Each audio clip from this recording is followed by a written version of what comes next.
5,500 বছৰ আগত ভগৱান কৃষ্ণই নিজ মুখে কৈ গৈছে এক শৰণ তত্ত্ব। অতি দুখৰ বিষয়, আজি ভাৰতৰ লগতে পৃথিৱীৰ বিভিন্ন দেশত গীতাৰ আলোচনা হয়। আমেৰিকাৰ বহুকেইখন ইউনিভাৰ্চিটিত গীতাৰ ক্লাছ হয়, কিন্তু যিসকলে গীতাৰ প্ৰবচন দি আছে, যিসকলে এই শ্লোকটো গাই আছে, তেওঁলোকক সোধক যে তোমালোকে যে শ্লোক গাইছা, মাম একম শৰণম ব্ৰজ, কেৱল মাত্ৰ মোৰ শৰণত আহ, কেৱল একত শৰণ তোমালোক লৈছানে? নাই, না মানুহক বুজায় সেইটো। অতি পৰিতাপৰ বিষয়। 5,500 বছৰ আগত কুৰুক্ষেত্ৰত ভগৱান কৃষ্ণই নিজ মুখে কৈ যোৱা এক শৰণ বাক্য মহাপুৰুষ শ্ৰীমন্ত শংকৰদেৱ আৱিৰ্ভাৱ হোৱাৰ পূৰ্বলৈকে কোনেও কোৱাৰ সাহস নকৰিলে। আৰু গুৰুজনা আৱিৰ্ভাৱ হৈ ক'লে এক দেৱ এক সেৱ এক বিনে নাইকে। কিমান সাহস লাগিব? সময়ৰ সোঁতৰ বিপৰীতে যাবলৈ কিমান সাহস লাগিব? শিৰোমণি ভূঞাৰ দৰে পদবী এৰি ভকতৰ মাজত ঘূৰি ফুৰিছিল আৰু কৈছিল যে তোমালোকে সহজ ধৰ্মটো লোৱা, কিয় কঠিনৰ পৰা কঠিনতালৈ সোমাব বিচাৰিছা? সহজ ধৰ্ম কি? কেৱল কৃষ্ণত শৰণ লোৱা। কিয়? কৃষ্ণ কোন? কিয় কৃষ্ণক লোৱা? তত্ত্বটো বুজক। বৰ্তমান পৃথিৱীত 800 কোটিৰ ওপৰত মানুহ আছে, more than 800 crore। কাৰো লগত কাৰো মিল নাই।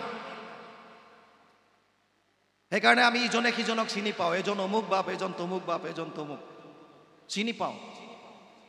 আনকি আমাৰ যি আঙুলিৰ ছাপ, ফিংগাৰ প্ৰিণ্টছ, এই ফিংগাৰ প্ৰিণ্টছো কাৰো লগত কাৰো নিমিলে, কাৰো লগত কাৰো নিমিলে। ইমান বৈষম্যতাৰে ভৰা এইখন সংসাৰত এটা বস্তুৰ কিন্তু সমানতা আছে। কি সেইটো? আমি সকলোৱে আনন্দ বিচাৰোঁ। আমাক সকলোকে আনন্দ লাগে। আজি যিসকলে যাগ যজ্ঞ পূজা পাতলৈ কৃষ্ণক বিচাৰিছে, তেওঁলোকেও আনন্দ বিচাৰিছে। যোনে ঘৰ দুৱাৰ বাদ দি সন্ন্যাস হৈ পেলাই পৰ্বতৰ পাহাৰৰ মাজত আছেগৈ, তেওঁলোকেও আনন্দ বিচাৰিছে। এজন ভিক্ষাৰীয়েও আনন্দ বিচাৰিছে, এজন ৰজাইও আনন্দ বিচাৰিছে, উগ্ৰবাদীসকলেও আনন্দ বিচাৰিছে। আৰ্মি কওক, আপুনি পাৰামিলিটাৰী কওক, পুলিচ প্ৰশাসন কওক, চবকে কেৱল আনন্দ লাগে। আনন্দ লাগে আমাক। আনন্দ পাম ক'ত? 3টা মূল তত্ত্ব। এক হৈছে ভগৱান, এক হৈছে তেওঁৰ বহিৰংগ শক্তি মায়া, আৰু এক হৈছে জীৱ, নিউট্ৰেল বা তটস্থ শক্তি আমিবিলাক। আমাক আনন্দ লাগে। আনন্দ পোৱাৰ দুটাই জেগা আছে, এফালে ভগৱান, এফালে তেওঁৰ মায়াৰ সংসাৰ। এডাল তৃণৰ পৰা বুলি ব্ৰহ্মলোক পৰ্যন্ত, ব্ৰহ্মা আদি কৰি জীৱ যত, ৰাম ৰাম ৰাম ৰাম ৰাম, মায়া সজ্জা মাজে আশ্ৰয় ঘুমতি যায়। মায়াৰ পৰা কোনো পৰিত্ৰাণ হ'ব পৰা নাই, ব্ৰহ্মাও পৰা নাই। বাকী দেৱ দেৱতা কি কয় আপুনি? ব্ৰহ্মাও হাত সাৰিব পৰা নাই। সব মায়াত আছে। আমাক যিটো আনন্দ লাগে, এই দুটা বস্তুৰ এটাত আছে, হয়তো ভগৱানত আছে, নহ'লে মায়াৰ সংসাৰত আছে। ইয়াৰ দুটাৰ ভিতৰত এটা থাকিবই লাগিব, কাৰণ 3টাই মূল তত্ত্ব।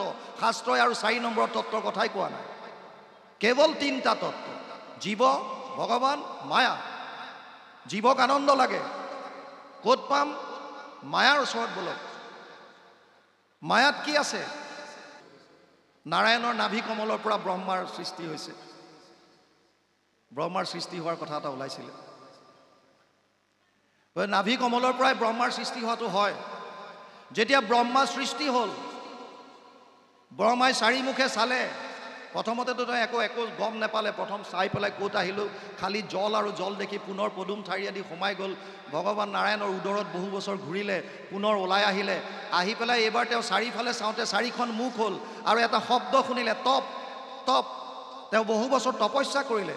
ভগৱান নাৰায়ণে দৰ্শন দিলে, বৈকুণ্ঠ ধাম দৰ্শন কৰাই দিলে, আৰু ব্ৰহ্মাক ক'লে, হে ব্ৰহ্মা, হে প্ৰজাপতি, তুমি আগৰ দৰে সৃষ্টি কৰা। ব্ৰহ্মাই মুখ মেলি চাই আছে, আগৰ দৰে কি সৃষ্টি কৰিব, একোৱে মনত নাই। আৰু তেতিয়া ভগৱান কৃষ্ণই, নাৰায়ণে নিজেই তেওঁৰ হৃদিগত হৈ বেদৰ জ্ঞান দিছিল, নিজে হৃদিস্থিত হৈ। ভাগৱতৰ প্ৰথম শ্লোকটোতে আছে। আৰু তাৰপিছত 4টা শ্লোকত ভাগৱত দিছিল। এই 4টা শ্লোকৰ দ্বিতীয় শ্লোকটোত মায়াৰ বিষয়ে কৈছে। ঋতেৰ্থে যত প্ৰতীয়ত না প্ৰতীয়ত চাত্মানি তদ বিদ্যাদাত্মনো মায়া যথা আভাসো যথা তম। 2:9:34 দ্বিতীয় স্কন্ধ 9ম অধ্যায় 34 নম্বৰ শ্লোক ভাগৱত। আৰু ইয়াৰ অনুবাদ সকলোৱে বুজিব পৰাকৈ মহাপুৰুষ শ্ৰীমন্ত শংকৰদেৱে দ্বিতীয় স্কন্ধত কৰিছে। তেওঁ লিখিছে, মায়া মানে কি? অবস্তুক দেখা হয় বস্তুক আৱৰি, এইকে মোহৰ মায়া জানা নিষ্ট কৰি।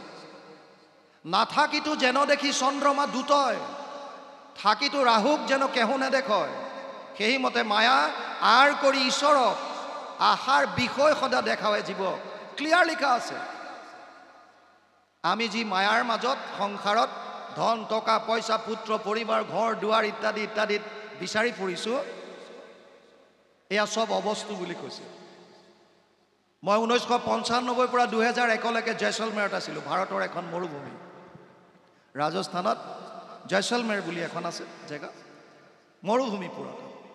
গৰমৰ দিনত 52 ডিগ্ৰী চেলচিয়াছ তেতিয়া হৈছিল। আমি ৰেকৰ্ড কৰিছিলোঁ 52 ডিগ্ৰী চেলচিয়াছ। কিমান গৰম হ'ব পাৰে ভাবক। আৰু এনেকৈ যদি আপুনি চাই দিয়ে, কোনো গছ গছনি দেখা নাপায়, চিধা বালি আৰু বালি। যেতিয়া গৰম দিনত প্ৰখৰ ৰ'দ, আমি দূৰলৈ এনেকৈ যেতিয়া চাই দিওঁ, তেতিয়া দেখা পাওঁ যেন কিছু দূৰত এটা হ্ৰদ আছে, পানী আছে।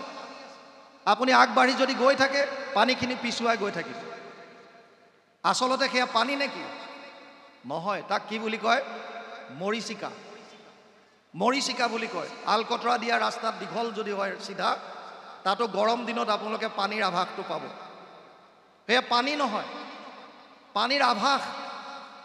য'ত আমি সুখ বুলি বিচাৰি ফুৰিছোঁ, ধন টকা পইচা পুত্ৰ পৰিবাৰ, যাৰ কাৰণে এইবিলাক দুৰ্নীতি বাঢ়িছে। আশা পাশা সতেৰ বদ্ধ কামক্ৰোধ পৰায়ণ, ইহন্তে কাম ভোগাৰ্থময় ন্যায়েন অৰ্থ সঞ্চয়ান। হস্তাদশ অধ্যায় 12 নম্বৰ শ্লোক গীতা। অৰ্জুনক কৈছে, হে অৰ্জুন, আশাৰ পাশত বন্দী হৈ মানুহে দুৰ্নীতিৰ দ্বাৰা অৰ্থ সঞ্চয় কৰাত লাগিব, যিটো বৰ্তমান হৈ আছে। আজি আমাৰ সকলোৰে হিয়াৰ আমঠু জুবিনক হেৰুৱাবলগীয়া মূল কাৰণটো কি? যদি তাৰ উৎসত যায়, মূল কাৰণটো কি? কেৱল পইচা, ধন, তাৰ বাহিৰে কি? টকা। তেওঁলোকে ভাবিছে টকাত আমি সুখটো পাম, টকাৰ মাজত আমাৰ আনন্দ আছে, আৰু সেইকাৰণে যিকোনো কাম কৰিবলৈ কুণ্ঠাবোধ নকৰে। কেৱল টকা। যদি সৰুৰ পৰা আধ্যাত্মিক দিশত আহে, যদি অলপ হ'লেও ভকতৰ সংগত শাস্ত্ৰ অধ্যয়ন কৰে, যদি গুৰুজনাই দি যোৱা শাস্ত্ৰখিনি অলপ অলপ পঢ়িবলৈ চায়, তেতিয়াহ'লে কোনো দিন এনেকুৱা ধৰণৰ বিচাৰ মনত আহিব নোৱাৰে। অসম্ভৱ, অসম্ভৱ। আমি চিঞৰ হ'লো এতিয়া ক'ত নাই? মায়াৰ মাজত আমি বিচৰা সুখটো নাই। আৰু যদি খন্তেকৰ কাৰণে পাইছেও, আপুনি কিবা খাবলৈ ভাল পায়, 40-50 কিলোমিটাৰ ড্ৰাইভ কৰি ধাবাত মানুহে খাবলৈ যায়। ধাবাত গৈ পেলাই খাই, না ইয়াত থাকিলে তৃপ্তি পায়, না ভিতৰলৈ গ'লে তৃপ্তি। কেৱল 2.5 ইঞ্চি জিভাখনত লাগি থকা সময়কণেই তৃপ্তিটো, সোৱাদটো পায়। ইয়াত থাকিলেও সোৱাদ নাই, ভিতৰলৈ যোৱাৰ পিছতো সোৱাদ নাই। আচ্ছা, ইণ্টাৰেষ্টিং কথা, ইমান টকা পইচা দি সেই সাজ খাই অহাৰ পিছত ধাবাৰ পৰা ওলাই আহি আকৌ নেক্সট ডে প্লেনিং কৰে, অহাবাৰ আমি অমুকত যাম। কিয়? তাত তৃপ্তিটো নাপালা, তাত সুখটো নাপালা, নায়ে তাত সুখ। খন্তেকৰ কাৰণে যদিও সুখ বুলি আপোনালোকে ভাবিছে, এয়া খন্তেকীয়া। যাৰ পৰা আপুনি সুখ বিচাৰিছে, সেই বস্তু বা ব্যক্তিবিলাকে ক্ষণস্থায়ী, ব্ৰহ্মাৰো চিৰস্থায়ী নহয়। যেবে এক শত হৈ বৰিষ ব্ৰহ্মাৰ, ব্ৰহ্মাকো কৰন্ত দেৱে ঈশ্বৰে সংহাৰ। ব্ৰহ্মাও সাৰি যাব নোৱাৰে, বাকী কোন? চব ক্ষণস্থায়ী। আৰু এটা ক্ষণস্থায়ী বস্তুৱে, অস্থায়ী বস্তুৱে আপোনাক পাৰ্মানেণ্ট সুখ দিব নোৱাৰে। তেতিয়াহ'লে আমি বিচৰা আনন্দটো ক'ত পাম? দুটা বস্তু আছিলে, ভগৱান আৰু মায়া। মায়াত যদি সুখ নাই, তেতিয়া ক'ত থাকিব ভগৱান? ভগৱান মানে বেদত বোলক, যিসকলে বেদ অধ্যয়ন কৰি আছে, তৈত্তৰীয় উপনিষদ বেদান্তত, তাত লিখিছে ৰসো বৈশহ, সেইজনে আনন্দ স্বৰূপ। কোন? যিজনক পৰমাত্মা বুলি কৈছোঁ, যিজনক ব্ৰহ্ম বুলি কৈছোঁ, যিজনক কৃষ্ণ বুলি কৈছোঁ। মহাভাৰতৰ উদ্যোগত সেইকাৰণে কৃষ্ণ শব্দৰ অৰ্থ লিখিছে নামৰ অন্যয়। কি লিখিছে? কৃষিভূ বাচক শব্দ নচ নিবৃত্তি বাচক দ্বয়োৰেকাত পৰম ব্ৰহ্ম কৃষ্ণ ইতি অভিধীয়তে। অনুবাদ কৰিছে মহাপুৰুষ মাধৱদেৱে। কৃষ হেন শব্দ ইটো পৃথিৱী বাচক ভৈলা, ন আনন্দত প্ৰৱৰ্তয় দুইৰো এক পদ মিলি পৰম ব্ৰহ্ম ৰূপ কৃষ্ণ নাম আনন্দক মাত্ৰ কয় আৰু সেইকাৰণে কৃষ্ণক সচ্চিদানন্দ চিদানন্দ সদানন্দ স্বৰূপানন্দ হৃদয়ানন্দ পৰমানন্দ আমি গাই থাকোঁ তাৰ মানে গুৰুজনা কিমান দূৰদৰ্শী চাওক প্ৰত্যেক জীৱক আনন্দ লাগে আৰু আনন্দ যদি লাগে আনন্দ মানে হৈছে কৃষ্ণ যিটো আনন্দ আপোনাক মোক লাগে সেই আনন্দটো কেৱল কৃষ্ণ আৰু এই কথা সেইকাৰণে কৃষ্ণই অৰ্জুনক কৈছে তোক যদি লাগে আনন্দ তই বিষাদৰ পৰা যদি উঠিব বিচাৰিছ তেতিয়াহ'লে মোৰ ওচৰত আহ আৰু সেইকাৰণে গুৰুজনাই গীতাৰ চাওক যিকোনো গ্ৰন্থ হ'লে নহ'ব গীতা এখন আমাৰ সনাতন ধৰ্মত যি ভাৰতীয় দৰ্শন আছে 6টা তাত প্ৰমাণৰ কথা কৈছে আজি আপোনালোকক মই কৈ গ'লো যে কৃষ্ণই পৰম ধৰ্ম কৃষ্ণই পৰম দেৱ আপোনালোকে কৃষ্ণত শৰণ লওক কিয় ল'ব কি যুক্তিত ল'ব ৰন্তু শইকীয়া কোন তেওঁ ক'লে বুলি আমি মানিম নেকি কিন্তু যদি যিকোনো কথাৰ কাৰণে প্ৰমাণ দিব লাগিব প্ৰমাণ আৰু প্ৰমাণৰ কাৰণে আমাৰ যিটো দৰ্শন শাস্ত্ৰ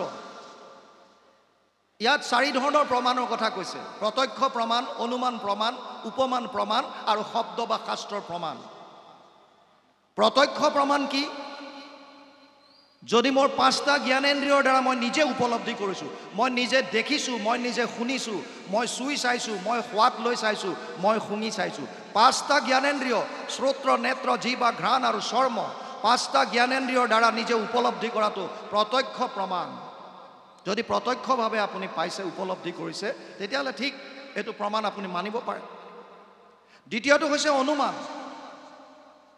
অনুমান সকলোতে আছে আপুনি দূৰত ধোঁৱা দেখিছে ধোঁৱা দেখাৰ লগে লগে ইয়াৰ পৰা অনুমান কৰিছে ধোঁৱা আছে যেতিয়া তাত জুই আছে আপোনাৰ অনুমান আপোনাৰ গাঁৱৰ কোনোবা এখন মানুহৰ গৃহৰ সন্মুখত গেটৰ ওচৰত 108 এখন লগাই দিলে 108 এখন খাৰা হৈ গ'ল আপোনালোকে কি ভাবিব সিহঁতৰ ঘৰত নিশ্চয় কাৰোবাৰ কিবা অসুখ হৈছে 108 আহিছে অনুমান সত্য নহ'ব পাৰে অনুমান কৰিছে উপমান কোনবিলাক তই নীল গাই দেখিছনে বোলে দেখা নাই কেনেকুৱা আমাৰ গাইবিলাকৰ নিচি নাই কুঁহিয়াৰ খাই পাইছ নাই পোৱা কেনেকুৱা মিঠা মানে কেনেকুৱা চেনিৰ নিচিনা গুড়ৰ নিচিনা চেনি বা গুড় খালে কুঁহিয়াৰ খোৱাটো নুবুজায় আপোনাক জাষ্ট বুজাবৰ কাৰণে কৈছে মিঠাটো কেনেকুৱা 108 কাৰোবাৰ ঘৰৰ সন্মুখত ৰৈ যোৱা মানেই এইটো সত্য নহ'বও পাৰে যে সিহঁতৰ ঘৰত কোনোবা বেমাৰী আছে এইটো হ'ব পাৰে যে ড্ৰাইভাৰজনৰ লগৰ কোনোবা এজন ল'ৰা সিহঁতৰ ঘৰত আছে দুইজন বন্ধু বেলেগত ৰোগী নমাই সি বন্ধুক দেখা কৰিবলৈ আহিছে হ'ব পাৰে আপুনি অনুমান কৰাটো ধোঁৱা দেখিছে বুলিয়ে জুই নহ'বও পাৰে আজিকালি ফগিং মেচিন আছে মহ খেদিবৰ কাৰণে ব্যৱহাৰ কৰে ভাওনাত ভাওৰীয়া ওলোৱাৰ লগে লগে আজিকালি লাইটৰ দ্বাৰা এনেকুৱা ডিভাইচ আছে যে ধোঁৱা দিয়ে ধোঁৱা ওলালে জুই নহ'বও পাৰে আনকি প্ৰত্যক্ষ প্ৰমাণো মিছা হ'ব পাৰে দ্ৰোণাচাৰ্যই কুৰুক্ষেত্ৰ যুদ্ধত যুধিষ্ঠিৰৰ মুখৰ পৰা শুনিছিল অশ্বত্থমা হত ধনুষৰ পেলাই দিলে পুত্ৰ মৰি গ'ল যেতিয়া মই কি কৰিম মই যুদ্ধ নকৰোঁ যুধিষ্ঠিৰ এজন ধৰ্মৰাজ মিছা ক'ব নোৱাৰে আৰু মই নিজ কৰ্ণৰ দ্বাৰা শুনিছোঁ সি কৈছে অশ্বত্থমা হত আচলতে কৈছিল অশ্বত্থমা হত ইতি গজ কিন্তু যাৰ শৰণত পঞ্চ পাণ্ডৱ আছে সেইজনটো বহুত লীলা কৰা বহুত নৌটংকি কৰি থাকে তেওঁ এই বাকীখিনি কোৱাৰ আগতে দিলে ঢাক ঢোল বজাবলৈ ইংগিত দিলে চবে যিমান যি য'ত ইনষ্ট্ৰুমেণ্ট আছিলে চব বজাই দিলে পিছত দ্ৰোণাচাৰ্যৰ পিছৰখিনি নাই শুনা প্ৰথমকণ শুনিলে কি অশ্বত্থমা হত নিজ কাণে শুনিছে কোৱাজন সত্যবাদী ধৰ্মৰাজ যুধিষ্ঠিৰ তথাপিও কথাটো সত্য নহয় অশ্বত্থমা হত অশ্বত্থমা মৃত্যু হোৱাটো সত্য ইতি গজ অশ্বত্থমা নামৰ এটা হাতী তাৰ মানে কেতিয়াবা কেতিয়াবা প্ৰত্যক্ষ প্ৰমাণ সত্য নহ'ব পাৰে অনুমান প্ৰমাণো সত্য নহ'ব পাৰে উপমান প্ৰমাণ সত্য নহ'ব পাৰে প্ৰামাণিক নহ'ব পাৰে তেতিয়া আমাৰ হাতত সনাতন ধৰ্মত আপোনালোকে মন দি শুনক সনাতন ধৰ্মত প্ৰমাণৰ কাৰণে এটাই শেষ উপায় আছে এইটো মানিবই লাগিব বাউন যদি আস্তিক হয় আস্তিক মানে ভগৱানক মনা নমনা কথা কোৱা নাই আস্তিক মানে কৈছে আপুনি ধৰ্মশাস্ত্ৰখিনি মানিছে নে নাই সনাতনৰ এই আস্তিক যোনে মানে তেওঁলোকৰ কাৰণে শাস্ত্ৰ প্ৰমাণ বুলি ক'লে কিন্তু কি শাস্ত্ৰ মানিব এতিয়া ভুৰিনি ভুৰি কৰ্মানি শ্ৰুতব্যানি বিভাগছ 1:11 প্ৰথম স্কন্ধ প্ৰথম অধ্যায় 11 নম্বৰ শ্লোক ভাগৱত সৌনকে কৈছিল সুতমুনি হে সুতমুনি কাৰ কথা মানিম অগণন শাস্ত্ৰ আছে কোনখনত কাৰ কথা মানিম কোনোবা শাস্ত্ৰত যদি কৈছে যাগ যজ্ঞ পূজা পাতলত কল্যাণ পাবা কৰবাত কৈছে জপ তপ তীৰ্থ কৰা কৰবাত কৈছে দান দক্ষিণা কৰা কৰবাত কৈছে ধ্যান ধাৰণা সমাধি কৰা কাৰ কথা মানিম তেতিয়া সনাতন ধৰ্মই তিনিটা প্ৰস্থান দিলে শ্ৰুতি প্ৰস্থান স্মৃতি প্ৰস্থান আৰু ন্যায় প্ৰস্থান শ্ৰুতি মই অলপ আগত কৈছো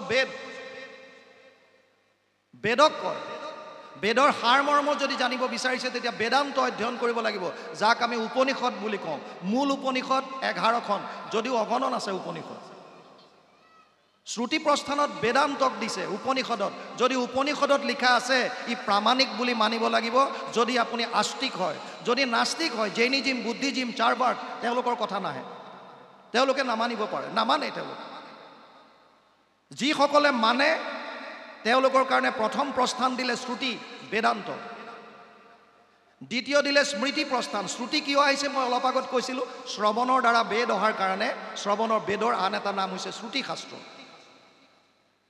বেদৰ মন্ত্ৰবিলাক সকলোৱে বুজি নাপাইছিল সেইকাৰণে যিসকল ঋষিমুনি আছিল তেওঁলোকে এই বেদৰ ওপৰতে ভিত্তি কৰি নিজৰ স্মৃতি শক্তিৰ দ্বাৰা স্মৰণ শক্তিৰ দ্বাৰা আন কিছুমান গ্ৰন্থ ইতিহাস ৰচনা কৰিলে যাক আমি মহাভাৰত কওঁ মনুস্মৃতি কওঁ এয়া স্মৃতি গ্ৰন্থ মহাভাৰত এখন স্মৃতি শাস্ত্ৰ মহাভাৰতৰ ভিতৰৰ ভীষ্ম পৰ্বৰ 25 অধ্যায়ৰ পৰা 42 অধ্যায়লৈ এই 18টা অধ্যায় সুকীয়াকৈ উলিয়াই আনিছে নাম দিছে শ্ৰীমদ ভগৱত গীতা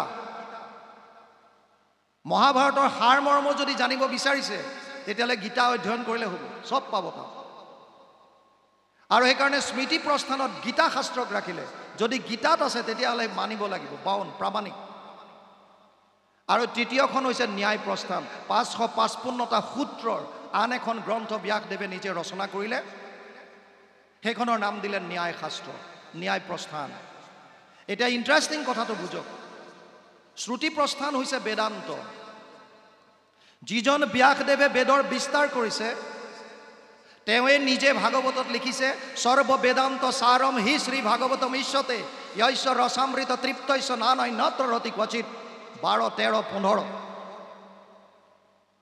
দ্বাদশ স্কন্ধ 13 অধ্যায় 15 নম্বৰ শ্লোক